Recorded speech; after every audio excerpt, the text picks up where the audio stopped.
आपने बेशकीमती कोहिनूर हीरे के बारे में जरूर सुना होगा। दोस्तों, कोहिनूर दुनिया का सबसे पुराना और सबसे प्रसिद्ध हीरो में से एक है।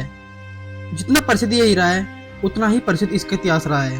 दोस्तों, आप देख रहे हैं नोली 24 और बने रहिए हमारे साथ इस वीडियो में अंत तक। दोस्तों, कोहिनूर हीरे से जुड़ी एक दिलचस्प बात यह है कि इसको आज तक खरीदा नहीं गया। इसको सिर्फ जीता गया है, छीना गया है या फिर गिफ्ट में दिया गया है। इसका व्यापार कभी नहीं हुआ। आखिर कोहिनूर हीरा इतना खास क्यों है?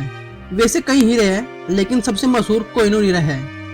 ऐसा बताया जाता है कि मूल रूप से यह लगभग 793 कैरेट का था और अब यह लगभग 105.6 कैरेट का रह गया है। एक समय ऐसा भी था जब इसे दुनिया का सबसे बड़ा हीरा माना जाता था। अभी कहाँ है कोहिनूर हीरा?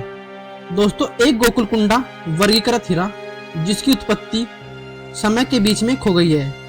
कोहिनूर आज ब्रिटिश ताज का गौरव है, जिसे लंदन के टावर में रखा गया है। इस वक्त कोहिनूर हीरा ब्रिटेन के राज परिवार के पास मौजूद है। दोस्तों, जानते हैं कोहिनूर हीरे का इतिहास। कोहिनूर हीरे का इतिहास 5000 साल से भी पुराना है। हीरे का वर्तमान नाम फारसी है, जिसका अर्थ है रोशनी का पहाड़। इतिहासकारों के अनुसार इस हीरे की खोज आंध्र प्रदेश के गुंटूर जिले में स्थित गोलकुंडा की खदानों में हुई थी। लेकिन सबसे पहले इसे किसने देखा, यह कब बाहर आया, इसका कोई परिणाम अभी तक इतिहास में दर्ज नहीं है। आपको बता दें कि अपने लंबे इतिहास में यह बेशकीमती हीरा पूरी दुनिया में घूम चुका है और कई शासकों के पास भी रहा है। यह भारत के भीतर और भारत के बाहर फारस, अफगानिस्तान के मध्य यात्रा करने के लिए भी जाना जाता है।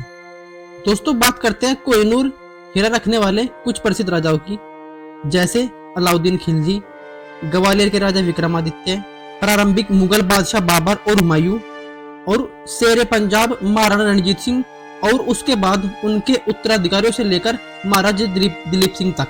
अंग्रेजों में आने से पहले हीरे ने कई बार शासक और स्थान को बदला था। दोस्तों, हीरे की उत्पत्ति जैसा कि आपको पता है आंध्र प्रदेश में की गई थी और हीरे खदान से खनन किया गया था। तब यह काकतीय राजवंश के शासक के अधीन था। दिल्ली सल्तनत के दूसरे शासक अलाउद्दीन खिलजी के शासक काल में खिलजियों ने दक्षिणी भारत में कई सफल आक्रमण किए और छापे मारे। ऐसा माना जाता है कि खिलजी 1310 में वारंगल में ऐसे ही एक अभियान में हीरा हासिल करने आए थे। इसके बाद हीरा दिल्ली सल्तनत के एक शासक से दूसरे शासक में बदलता रहा।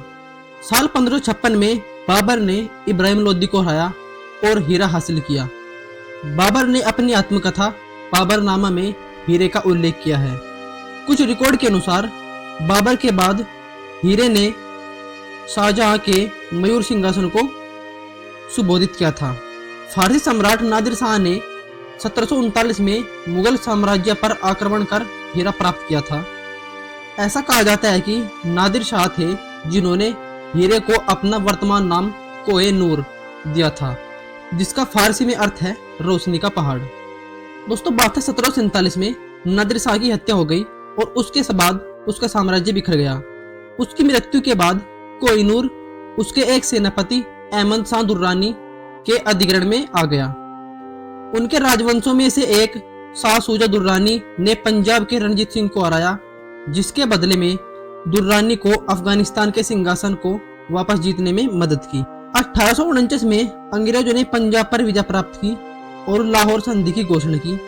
इसके बाद लाल डलहौजी ने रणजीत सिंह के उत्तराधिकारी दिलीप सिंह द्वारा महारानी विक्टोरिया को भेंट करने की व्यवस्था की गई। हीरा 1950 से 1951 में महारानी विक्टोरिया को सौंप दिया गया था।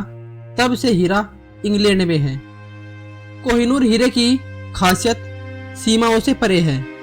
यह पुराने के साथ साथ आधुनिक साहित्य का भी हिस्सा है। कोहिनूर वास्तव में कालातीत और अमूल्य है। भारतीय इतिहास कोहिनूर बिना अधूरा है। तो दोस्तों, उम्मीद है आपको जानकारी मिल गई होगी और इसी प्रकार की नॉलेज पाने के लिए नोली 24 को सब्सक्राइब करना न भूलें। मिलते हैं नेक्स्ट वीडियो में, तब तक के लिए टेक केयर।